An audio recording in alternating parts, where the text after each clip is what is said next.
राधे राधे। मित्रों, आप सभी को आमलिका एकादशी की ढेर सारी शुभकामनाएं। आज फागुन शुक्ल पक्ष की एकादशी है। मानधाता बोले, हे वशिष्ठ जी, यदि आप मुझ पर कृपा करें तो किसी ऐसे व्रत की कथा कहें जिससे मेरा कल्याण हो। तो महर्षि वशिष्ठ बोले, हे राजन, सब व्रतों से उत्पर और अंत में मोक्ष देने वाले आमलकी एकादशी का व्रत का मैं वर्णन करता हूँ। यह एकादशी फागुन माह के शुक्ल पक्ष में होती है। इस व्रत के करने से समस्त पाप नष्ट हो जाते हैं और इस व्रत का फल 1000 गोदान के फल के बराबर होता है। अब मैं आपसे एक पौराणिक कथा कहता हूँ, कृपया आप ध्यानपूर्वक सुने। एक वैदिश नाम का नगर था जिसमें ब्राह्मण, क्षत्रिय, वैश्य और शूद्र चारों वर्ण आनंद सहित रहते थे। उस नगर में सदैव वेद ध्वनि गूंजा करती थी तथा पापी और दुराचारी और नास्तिक उस नगर में कोई भी नहीं था। उस नगर में चैत्रथ नाम का चंद्रवंशी राजा राज्य करता था। वह अत्यंत विद्वान तथा धर्मी था। उस नगर में कोई भी व्यक्ति दरिद्र व कंजूस नहीं था। सभी नगरवासी भगवान विष्णु के परम भक्त थे और बाल हो या वृद्ध हो, सभी एकादशी का व्रत किया करते थे। एक समय फागुन मास के शुक्ल पक्ष की आमलकी एकादशी आई। उस दिन राजा, प्रजा तथा बाल वृद्ध सबने हर्षपूर्वक व्रत किया। राजा अपनी प्रजा के साथ मंदिर में जाकर पूर्ण कुंभ स्थापित करके धूप, दीप, नैवेद्य, पंचरत्न आदि से धात्री अर्थात आंवले का पूजन करने लगे और स्तुति करने लगे कि हे धात्री, तुम ब्रह्म स्वरूप हो, तुम ब्रह्मा जी द्वारा उत्पन्न हुए हो और समस्त पापों का नाश करने वाले हो। तुमको नमस्कार है। अब तुम मेरा अर्थ है स्वीकार करो। तुम भगवान श्री रामचंद्र जी द्वारा सम्मानित हो। मैं आपकी प्रार्थना करता हूँ, अतः आप मेरे समस्त पापों का नाश करो। उस मंदिर में सबने रात्रि को जागरण किया। रात्रि के समय वहाँ एक बहेली आया जो अत्यंत ही पापी और दुराचारी था।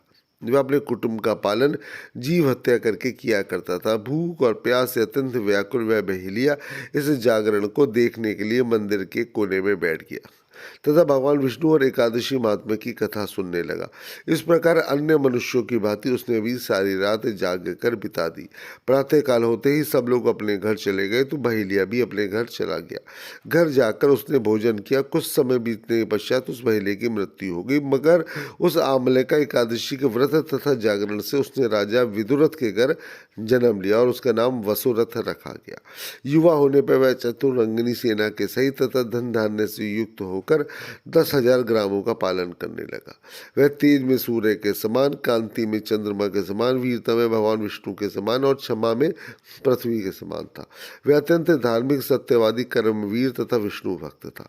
वह प्रजा का समान भाव से पालन किया करता था। दान देना उसका नित्य कर्तव्य था।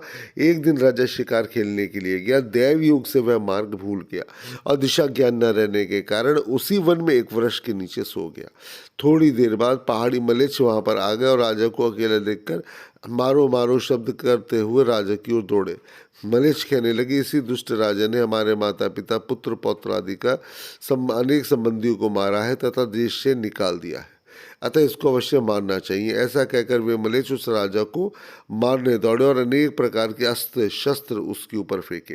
वे सब अस्त्र शस्त्र राजा के शरीर पर गिरते ही नष्ट हो जाते और उनका वार पुष्प के समान प्रतीत होता। अब उन मलेच्छों के अस्त्र वस्त्र उल्टा उन्हीं पर प्रहार करने लगे, जिससे वे मूर्छित होकर गिरने लगे। उसी समय राजा के शरीर से एक दिव्य स्त्री उत्पन्न हुई। वह स्त्री अत्यंत सुंदर होते हुए भी उसकी भ्रकुटी टेढ़ी थी।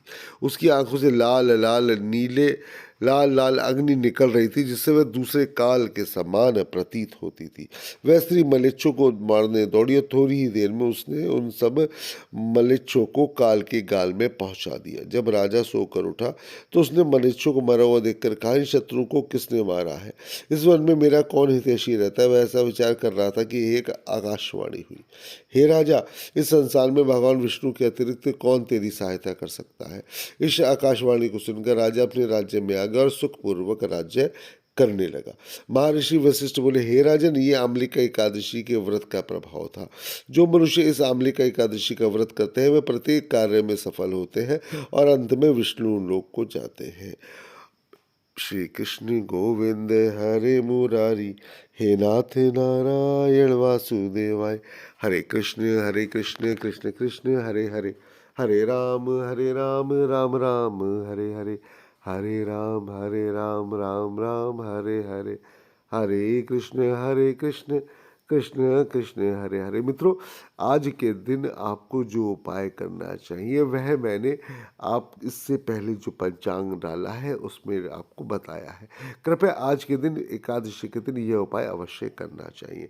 फिर भी चलते चलते एक छोटा सा उपाय और आपको बता रहा हूँ। आज एक नारियल का गोला लीजिए, उसके ऊपर का जो उसकी जो टोपी होती है हल्की सी उसको काट कर और उसके अंदर पंचमेवा जो है भर दीजिए पीस कर।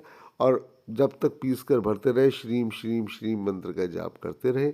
और उसके बाद उसको किसी भी पीपल के पेड़ की जड़ में आप उसको हल्का सा दबा दें, लेकिन ध्यान रहे किसी भी जीव को नुकसान नहीं पहुंचना चाहिए। और उसको करने के पश्चात आप प्रभु से प्रार्थना करें कि आपके समस्त पाप कट जाए, समस्त रोग कट जाए, दरिद्रता कट जाए।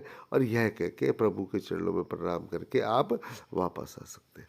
राधे राधे राधे राधे राधे राधे।